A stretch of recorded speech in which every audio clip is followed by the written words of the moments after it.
Hey everyone, welcome back to Corporate Decoder. Today MELI just filed their Form 8 detailing their annual meeting results, and I am seeing some interesting voting patterns.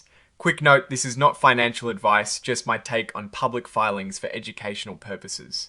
While the voting is standard procedure, a closer look at the director election results reveals a potential disconnect. Let's dive into this recent filing from MercadoLibre Incorporated, which is essentially a report on their annual meeting of stockholders held on the 9th of June 2026.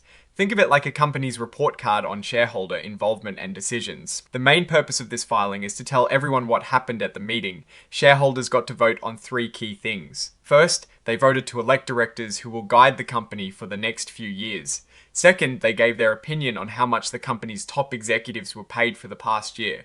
And third, they confirmed that the company's independent auditors, Stelleo Henry Martin Y Associados, as a part of Ernst & Young, are the right choice for the job for the upcoming year. This is all pretty standard stuff for a publicly traded company. The company disclosed that as of the 14th of April 2026, there were over 50.6 million shares of common stock eligible to vote. Out of those, more than 42.9 million shares were represented at the meeting either in person or through proxies. This is a pretty good turnout, indicating a healthy level of shareholder interest and ensuring that the meeting had enough participation to make valid decisions. A quorum was definitely met, meaning the company could conduct its business officially. Now, let's get to the interesting part, the voting results. For the election of Class I directors, the company presented nominees. Susan Segal and Alejandro Nichols. Aguzin received a substantial number of 4 votes, with over 36.7 million and 38.4 million respectively.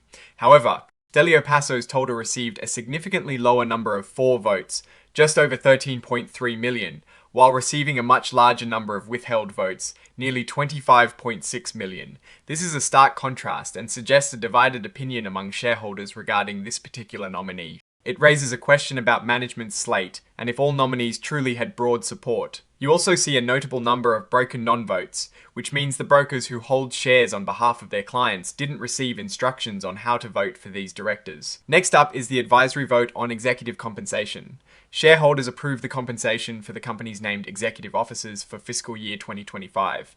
The 4 votes were around 34.3 million, with about 4.4 million against votes and a smaller number of abstentions. While the majority voted in favour, the nearly 4.5 million against votes and the 3.8 million broken non. Votes are still something to keep an eye on. It means a noticeable portion of shareholders might be feeling that executive pay is too high or not aligned with performance, even though the proposal passed. Finally, the appointment of their independent registered public accounting firm, Stelleo Henry Martin Y Associados Satie, was ratified. This received overwhelming support, with over 42.6 million for votes and very few against or abstentions. This is typical because shareholders generally trust the board's decision on who should audit the company's books. There were no broken non-votes here, which is also common when the auditor ratification is presented. Looking beyond the meeting itself, MercadoLibre, or MELI, is a major player in Latin American e-commerce and fintech. Recent headlines show strong revenue growth for the company, with one article even calling it the fastest in 4 years. This positive news might explain the strong turnout and general support for most proposals at the meeting. However, the specific voting results for Mr. Tolda, and to some extent the executive compensation, could signal underlying shareholder concerns that aren't immediately obvious from the headlines. When a nominee receives so many withheld votes compared to 4 votes, it is not a strong endorsement. It is different from an outright rejection, but it clearly shows a lack of enthusiasm or active disagreement from a significant group of shareholders. We saw something similar with companies like Sears in the past, where divided shareholder support on board nominations preceded more significant strategic challenges. While this is just one data point, it's worth noting when looking at leadership stability. The fact that this also coincides with news about institutional investors like Bailey Gifford and Capital Research Global investors holding substantial stakes and other investors adjusting their positions adds another layer to consider. It suggests that while the company is performing well operationally, there might be internal governance discussions or differing views on leadership among its major stakeholders.